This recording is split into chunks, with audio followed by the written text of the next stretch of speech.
नमस्कार दोस्तों, आप सभी का स्वागत है गुरुकुल स्टेनो एवं टाइपिंग क्लासेस जोधपुर में। आपका डिक्टेशन शुरू होगा 5 सेकंड बाद।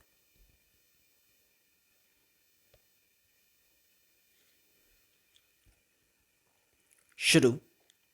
कृषि उत्पादन बढ़ाने के लिए राज्य सरकार ने एक विशेष योजना तैयार कर ली है।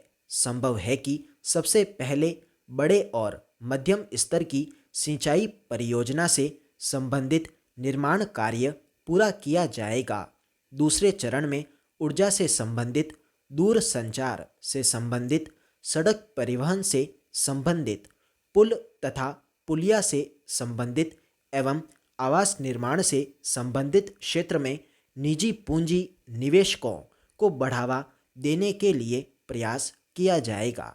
रोजगार के अतिरिक्त साधन जुटाने के लिए बंजर भूमि विकास आदि जैसी योजनाएं भी राज्य सरकार ने बनाई हैं। मुख्यमंत्री जी ने कहा कि जहां तक हो सके विकास प्रक्रिया में जनता की भागीदारी पूरी तरह से सुनिश्चित हो। इस दृष्टिकोण से यह सब योजनाएं बनाई जा रही हैं। मुख्यमंत्री जी ने अंत में यह भी बताया कि सामाजिक उत्थान के लिए स्थानीय संस्थाओं को मजबूत करने की दिशा में विकेंद्रीकरण किया जाएगा। भारत के अंदर अब योजना आयोग का नाम नीति आयोग हो गया है। पैरा। स्पीकर साहब, मेरा दूसरा प्रश्न लोक निर्माण विभाग के अंतर्गत है, जहां का मैं प्रतिनिधित्व करता हूं। उस क्षेत्र में सड़कों की हालत जर्जर और स्थिति बेहद दयनीय है।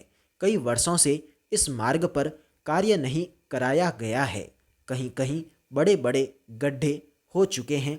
अनेक जगह सड़क के अवशेष मात्र बचे हैं, जिसके कारण ग्रामीण लोग अपनी फसल को मजबूरी में कम दाम पर गांव में ही बेच देते हैं, क्योंकि फसल को मंडियों तक लाने में आवागमन की असुविधा होने से भयंकर परेशानी हो रही है। फसल को कम कीमत में बेचे जाने से किसानों का नुकसान हो रहा है, शोषण हो रहा है, उनकी हालत और स्थिति दयनीय होती जा रही है। माननीय सांसद महोदय की ओर से विभाग का ध्यान इस ओर आकर्षित कराया गया था, किंतु विभाग ने इस समस्या को गंभीरता से नहीं लिया है। मैंने सुना है कि विभाग की लापरवाही के कारण जनता में शासन के प्रति भारी असंतोष व्याप्त है, जो कभी भी जनाक्रोश और आंदोलन का रूप धारण कर सकता है। आपसे निवेदन है कि इस समस्या को नष्ट करें। पैरा। उपाध्यक्ष जी, मेरा तीसरा प्रश्न वाणिज्यिक कर विभाग के बारे में है और मैं कहना चाहता हूं कि प्रदेश के अनेक शहरों में संपत्ति पंजीकृत कराने के लिए आम नागरिक को स्टाम्प पेपर नहीं मिल पा रहे हैं। कभी कभी स्थिति यह होती है कि 10 रुपये से लेकर 25,000 रुपये की कीमत वाले स्टाम्प पेपर बाजार में उपलब्ध नहीं रहते हैं। नागरिकों को बाजार में स्टाम्प खरीदने के लिए दूसरी जगह जाना पड़ता है, तो वहाँ पर उन्हें ज़्यादा दाम देने के लिए मजबूर होना पड़ रहा है। देखा जाता है कि अन्य समय की तुलना में मार्च में रजिस्ट्रियां ज़्यादा होती है। कोषालय में अग्रिम चालान देने पर भी विक्रेता को स्टाम्प उपलब्ध नहीं हो पा रहे हैं।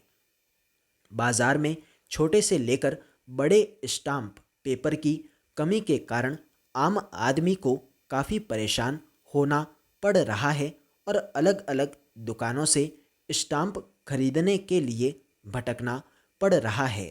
मैं चाहता हूँ कि शासन इस ओर शीघ्र ध्यान देगा तो जनता पर बड़ी कृपा होगी, जनता का कष्ट दूर होगा, जनता की परेशानी दूर होगी। पैरा। सभापति महोदय, मैं सदन का ज़्यादा समय नहीं लूँगा। मैं केवल 2 बातों की ओर वित्त मंत्री और सरकार का ध्यान खींचना चाहता हूँ। आज बिजली के मामले में राजस्थान की हालत बहुत नाजुक है। खास तौर पर पिछले 5-7 दिनों से गांवों में परेशानी बहुत बढ़ गई है। मैंने देखा कि कई जिलों में पिछले कई दिनों से बिजली नहीं है। नतीजा यह हुआ कि जो फसल बोई गई है उसको पानी नहीं मिल पाया है। वहाँ पहले से ही अकाल की स्थिति है। स्टॉप।